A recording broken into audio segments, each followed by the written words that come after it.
একটা অসাধারণ ফুল গাছের সাথে পরিচয় করেছি। এই অসাধারণ ফুলটির নাম হচ্ছে হার্লে কুইন গ্লোরি বোয়ার। কি নামটা খুব জটিল না? নামটাও জটিল, দেখতেও কিন্তু খুব জটিল। দেখো ছোট ছোট হোয়াইট কালার ফুল, বুঝছো? সত্যি অন্যরকম সুন্দর।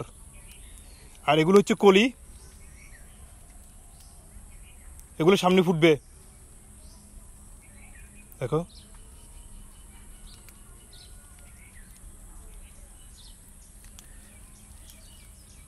তোমরা যারা যারা চিনো না তাদেরকে চিনিয়ে দিলাম। এই অসাধারণ ফুলটির নাম হচ্ছে হার্লে কুইন গ্লোরি বোয়ার। আমি একটু দূর থেকে পুরো গাছের ভিউটা দেখি। দেখো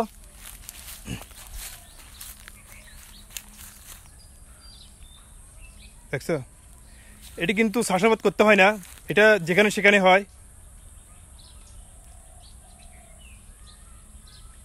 তো ভিডিওটি কেমন লাগলো সবাই একটু কমেন্টস করে জানিও প্লিজ।